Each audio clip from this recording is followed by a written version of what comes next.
ይህ ንጽጽር ክፍል 2 ነው። ኢብኑ ዑሰይሚን ወይስ ሰለፎች? ምርጫው የእናንተ ነው። መርሐበን ወደ ኪታቦቹ ልግባ። ክፍል 3 አለው። በደንብ ሼር እያደረጋችሁ ተከታተሉት። ሸርሑል ዐቂደቲል ዋሲጢያ የኢብኑ ዑሰይሚን ነው እንደምታዩት። አልሙጀለዱል አወል የመጀመሪያው ሙጀለድ ገጽ 110 ላይ ግቡልን። ምን ይላል? ኢነላሃ ዐዘ ወጀለ ለሁ ወጅሁን ወለሁ ዐይኑን ወለሁ የዱን ወለሁ ሪጅሉን። ዐዘ ወጀል ካለ በኋላ ወጅህ የሚለውን አይን የሚለውን የድ የሚለውን ሪጅል የሚለውን ጠቀሰ።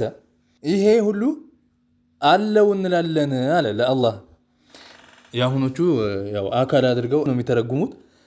አካል ብሎ እንደሚያምን የት ጋ ነው ማስረጃችን? ልብ በሉ። ላኪን አለ ላ የልዘሙ ሚን አን ተኩነ ሃዚሂ ልአሽያኡ ሙማሲለተን ሊልኢንሳን አለ። ነገር ግን አለ እነዚህ ነገራቶች አሉት ማለታችን 100% ፍጡራኖችን ይመስላል ሰዎችን ይመስላል ማለትን አያስይዝብንም ማለት ምን? ልብ በሉችን ቃል ሙሉ በሙሉ 100% ሰዎችን ይመስላል የሚልን አያስይዝብንም። ወጅህ አለው፣ አይን አለው፣ ሪጅል አለው የሚለው አለ።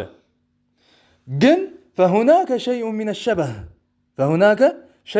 ሸበህ 100% ይመሳሰላል አይባልም ነው እንጂ እንደዚያ አያስመስልብንም ነው እንጂ በተወሰነ መልኩማ መመሳሰል አለው አለ።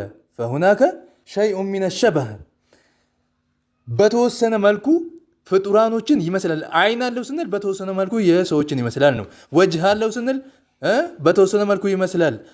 ሪጅል አለውም ስንል በተወሰነ መልኩ ሰዎችን ይመስላል አለ። ፈሁናከ ሸይኡን ሚነ ሸበህ።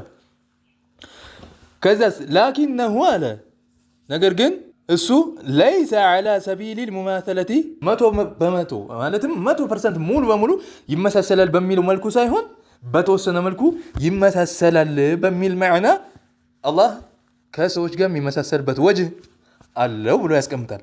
የድ፣ አይን፣ ወጅህ የሚባሉ ነገራቶችን ጠቅሶ ምንድን ነው ያለው? ከፍጡራኖች ጋር በተወሰነ መልኩ ይመሳሰላል። 100% ሙሉ በሙሉ ይመሳሰላል አይባልም እንጂ ተመሳሳይነት አለው ብሎ ነው የጠቀሰው። ሸበህ አለው ነው ያለው። ጠይብ ሙሸቢህ ናችሁ ብንል ታዲያ ምንድን ነው ችግሩ? አላህን በፍጡር የምታመሳስሉ ናችሁ ስንል ምንድን ነው የሚያመጣው ችግር ማለት ነው? ለምን ሸበህ አለው እያለ ስለሆነ ማለት ነው። ይህ በኪታባችሁ ያለ ነገር ስለሆነ አላህን ከፍጡራን ጋር እንደሚመሳሰል በግልጽ ተናግሯል። ወደ ሁለተኛው ልውሰዳችሁ፣ ንግግሩን ሰምተን እንምጣ። كذلك نؤمن بأن لله تعالى وجها ولكن لو سئلنا عن كيفيته أمستطيل هو أو مستدير أم مربع أو مدور أو ما أشبه ذلك إيش نقول الله أعلم ولا يحل لنا أن نتكلم. سبحان الله. وجه الله እንላለን አለ። ወጅህ የሚለውን ማጽደቁ ሳይሆን ችግሩ አሁን አካል ብሎ ማመኑ ነው ችግር እየፈጠረ ያለው ማለት ነው።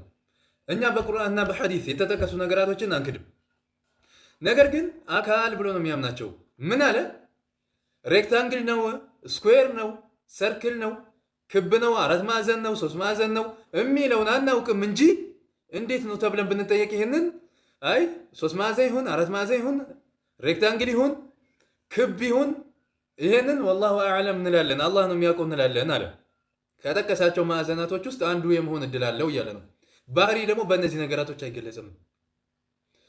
የአላህን ቁድራ ሰውየው መጥቶ 3 ማዕዘን ነው ወይስ 4 ማዕዘን ወይስ ክብ ነው ብሎ ቢጠይቅ እሱን አላህ ነው የሚያውቀው ሳይሆን መልሱ ምንድን ነው? በዛ አይገለጽም ነው። ባህሪ ስለሆነ አካላቶች ናቸውና ማዕዘናቶች የሚኖራቸው ባህሪ የሆነ ነገር ምን አይደለም በማዕዘን አይገለጽም። ልክ እንደዚሁ ወጅህም ይሁን የድም ይሁን አካል ብሎ ካላመነ በስተቀር ሰውየው በእነዚህ ሊገልጻቸው አይችልም። መርሐባ አንድ ልጨምርላችሁና ልምጣ። هل تعلم أن الله أثبت لنفسه عينا؟ طيب لو قال لك قائل أتقول هي سوداء أو هي بنية أو خضراء أو زرقاء أو ما أشبه ذلك ماذا تقول؟ أخبرنا أن له عينا لكن ما وصفها، ما قال واسعة ولا ضيقة ولا خضراء ولا زرقاء ولا، فيجب علينا الكف. عين የሚባል ለአላህ የመጣ አለ ነው። ነገር ግን ይሄንን ብንጠየቅ አለ ጥቁር ናት ወይስ ቡንኝ ናት ወይስ አረንጓዴ ናት ወይስ ሰማያዊ ናት ተብለን ብንጠየቅ ይሄንን አላህ ነው የሚያውቀው ነው የምንለው አለ። እሺ ጥቁር፣ አረንጓዴ፣ ሰማያዊ ተብሎ በከለር የሚገለጽ የሆነው ነገር ምንድን ነው?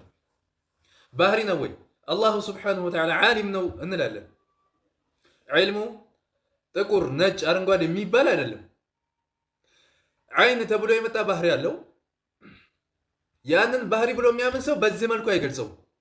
ይህ እያለ ያለው ጥቁር ይሁን አረንጓዴ ይሁን ሰማያዊ ይሁን ምን አይነት እንደሆነ ነው እንጂ የጠፋው ከለር አለው እያለ ነው። በከለር የማይገለጽ ቢሆን ኖሮ ይሄንን አናውቅም ሳይሆን የሚለው በዚህ አይገለጽም ብሎ ነበረ መመለስ የሚገባው ማለት ነው። ምንድን ነው ያለው?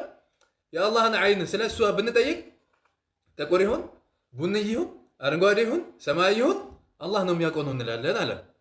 ይህ ማለት ነው ከነዚህ ሁሉ ከለሮች ውስጥ አንዱን ይይዛል እያለ ነው። አካል ሲሆን ነው ይሄን የሚይዘው። ደግሞ ባህሪ ነው ብሎ ቢያምን ኖሮ በእነዚህ ነገራቶች አይገልጸውም ነበረ ማለት ነው።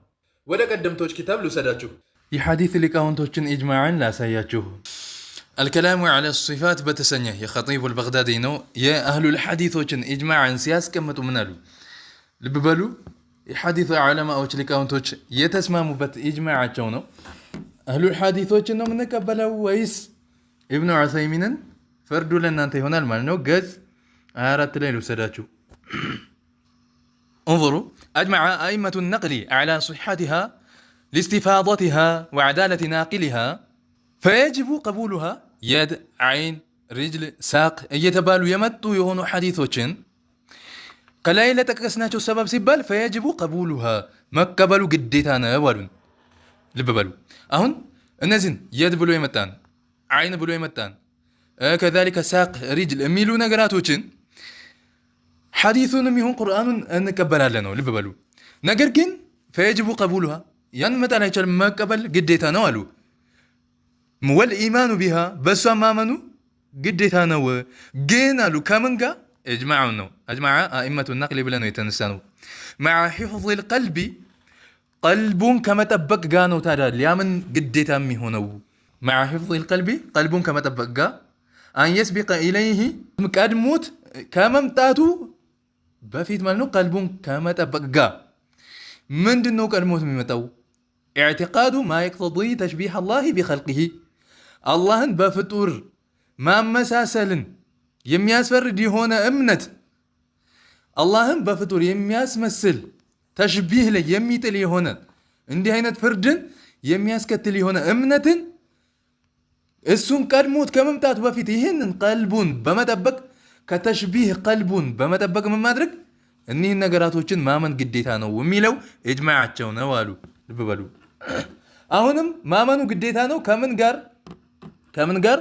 ወወስፊሂ ቢማ ላ የሊቁ ቢሂ አላህን የማያመቸው በሆነ ነገር ከመግለጽም ቀልቡን ከመጠበቅ ጋር በመጡት ሐዲሶችና ቁርአኖች ማመን ግድ ነው። ምሳሌ ሚነል ጀዋሪህ ክፍለ አካላትን ይመስል ለአላህ ማመን አይችልም። ይህንን ከዚህ ቀልቡን በማጥዳት ማመን ግድ ይሆናል አሉ። አደዋት የሚለውን ኢብኑ ዑሰይሚን በክፍል 1 ላይ እንደሚያጸድቅ አይተናል። ይሄው አደዋት ከሆኑ ነገራቶች ትናንሽ ክፍለ አካሎች፣ ትላልቅ ክፍለ አካሎች ከሆኑ ነገራቶች አላህን ከማጥራት ጋር ማመኑ ግዴታ ነው በመጡት ሲፋዎች አሉ። ወልሐረካት እንቅስቃሴ ከነዚህ ቀልቡን በማጽዳት ማመን ግዴታ አለበት አሉ። ሐረካትን አላህን ሐረካ አለው እንቅስቃሴ አለው ካላልን እንዴት ህያው ነው እንላለን? የሞተ ነው ማለት አለብን ነው የሚለው ኢብኑ ተይሚያ። አላህ ይጠብቀና። እና ልብ በሉ እዚህ ጋር ተሽቢህን የሚያመጣ ከሆነ ነገር ቀልቡን በመጠበቅ እነዚህን የመጡ ሐዲሶችን መቀበል አለበት አሉ። አህሉል ሐዲሶችን እንከተል ወይስ ኢብኑ ዑሰይሚን እንከተል? ኢብኑ ዑሰይሚን ያለውን ሰምታችኋል። አህሉል ሐዲሶች ደግሞ ምንድን ነው ያሉት? እምነታቸው ምንድን ነው? አዲስ የመጣውን ይህን የኢብኑ ዑሰይሚንን ፍልስፍና ነው መከተል ያለብን ነው የምንለው ወይስ አህሉል ሐዲሶችን የሐዲስ ሊቃውንቶችን ነው የምንከተለው? ሰለፎችን ነው ወይስ የምንከተለው አሁን የመጡትን ሰዎችን? ትኩረት እናደርግ። ከስሜታዊነት እንውጣና ትክክለኛውን ሃይማኖት እንከተል። ስህተት አለ ያለ ሰው መልስ መስጠት ይችላል፣ የምከታተልለት ይሆናል ማለት ነው።